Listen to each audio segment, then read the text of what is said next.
Je reste dessus tant que j'ai pas trouvé ce que je cherche. Soir, pas de retour. Dessine, carte de la zone, 3 points d'accès, la porte sud est gardée. Si on coupe les caméras ici, l'allée reste libre 6 minutes. Priorité à sortie nord. Besoin d'une diversion à 20-10, ça peut marcher. Visuel dégagé. J'avance. Encore 20 mètres. Je descends.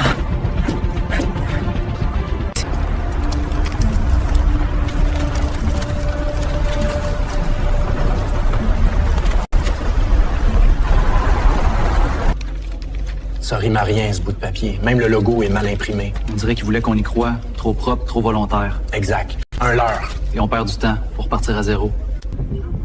Ronde 3, regarde un peu plus bas. Ouais, là, je l'ai sur Saint-Denis, coin Rachel. Signal thermique stable. Il bouge vers le nord. Je pousse un visuel rapproché. Identification à 87%. J'envoie la patrouille la plus proche. Reçu. Depuis plus d'un mois, un cambrioleur sévit dans l'est de Montréal. Malgré plusieurs pistes, les policiers n'arrivent pas à mettre la main dessus. Les images de surveillance obtenues par notre équipe montrent un individu rapide, organisé et surtout introuvable. L'individu qu'on surnomme Samy agit dans l'ombre depuis des mois. Il connaît ses victimes, il planifie, il attend le moment parfait. C'est typique d'un prédateur méthodique, pas d'un geste impulsif. Prochaine étape, infiltration par le parking souterrain. Caméra désactivée, fenêtre de 3 minutes. On sort par la ruelle nord, rendez-vous ici. Tout est en place. Demain, on bouge. Unité 34, on a le visuel sur le suspect, il file vers l'est. Reçu. On le suit dans Petite Allée, envoyez du renfort. Compris. On va derrière, on le lâche pas. Faut que je sorte d'ici. Allez, ils me suivent encore? Par là. Allez! Malgré 3 nuits de ratissage intensif, le cambrioleur qui a semé la panique dans ce quartier historique demeure introuvable. Les enquêteurs croient qu'il connaît bien le secteur et qu'il aurait pris la fuite en passant par ces ruelles étroites.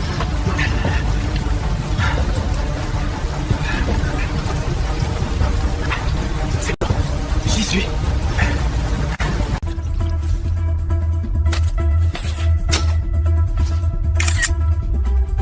Personne n'ira la différence. Ça devrait suffire.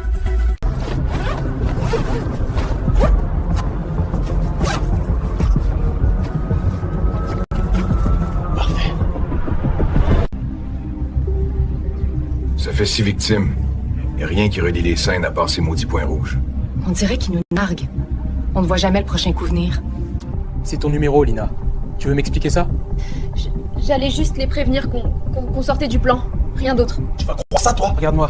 On parle plus de sortie, on parle de trahison. Encore un coup audacieux dans l'est de Montréal. Des images obtenues par une caméra de surveillance montrent 2 individus masqués vider le coffre d'une boutique avant de s'enfuir à bord d'une berline sombre.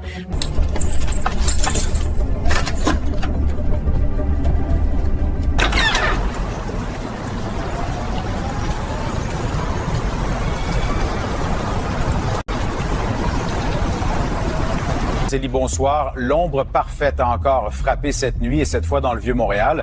Les autorités confirment qu'une 4e scène identique a été découverte, même signature, même silence. Nouvelle piste suspecte dans le dossier de l'agression du Vieux-Port, mais pour l'instant, c'est la confusion totale. Un sac en papier retrouvé hier soir sur les lieux pourrait contenir des traces cruciales selon les enquêteurs.